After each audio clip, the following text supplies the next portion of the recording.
This is my UDL reflections. So the two UDL reflections I chose to showcase here are my Powtoon video and my meme document. So here is the video first. Hi, this is Maria de Santos, and this is my UDL reflection for week 0 through 2, January 17th to February 11th.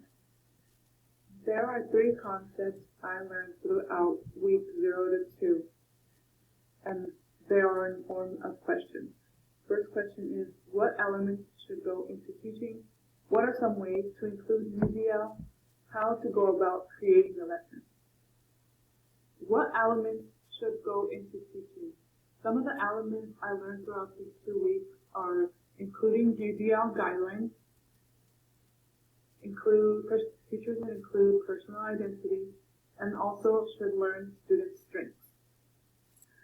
Adding UDL guidelines is from our introduction of a book and chapter 1 and 2, including personal identity, the heart of the teacher, and also learn student strengths is from both the heart of the teacher and initial survey activity. What are some ways to include UDL? Some ways to include UDL into lessons is allowing students to choose an assignment to show their understanding, incorporate every learning style into a lesson at least once a week, have embedded forms of learning into an activity. How to go about creating a lesson? To create a lesson, we need to keep in mind every student's needs. That being said, we should look at it as a recipe, which includes adaptations needed to incorporate each student's strengths. As a future teacher, I need to consider to connect with my students, so including personal identity will help make connections. Knowing each student's strengths allows me to engage my students into each lesson. When using UDL guidelines as a teacher, will give my students the opportunity to show their understanding in their own way. Again, this is Maria de Santos. Thanks for watching. Bye. So that was my Powtoon video that I created in the beginning. So in my video, I stated the elements that should be included when teaching, and those elements that I stated was to include UDL guidelines, include personal identity, and also to learn student strengths. So including UDL guidelines into teaching gives access to all learning styles, or to all students, and give them the equal opportunity to learn. So when teachers add personal identity, students can connect with their teacher. So to be able to connect with the teacher is really important for students to have the confidence to show their understanding, and also be able to, it'll be easier for them to engage with the teacher. The third element to include in teaching is knowing the student's strengths. Understanding the student's strengths allows the teacher to accommodate the lessons to the students. So that goes back to including UDL into teaching.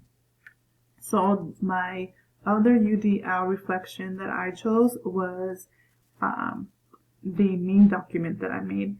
And I'll go ahead and pull it up here.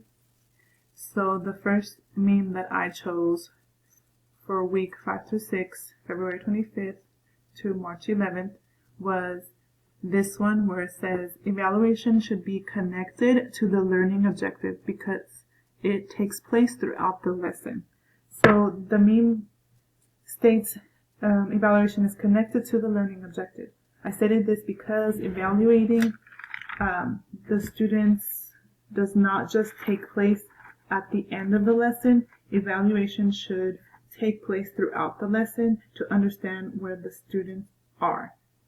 The next meme that I designed was this one. Without connecting the objective to evaluation, we will not be able to successfully evaluate the student's progress towards the learning objective. At that point, evaluation should take, if evaluation is not included in the objective, the teacher would not be able to successfully assess the student's progress. The last meme here, the last meme here I have is this one. The reading understanding by design states we need to purposefully plan clear goals to focus on intended progress. The last meme that I created states, as teachers, we need to set clear goals or objective to focus on intended progress. Without the clear goals or lesson in general, it would be difficult to judge the progress of the students. Thanks.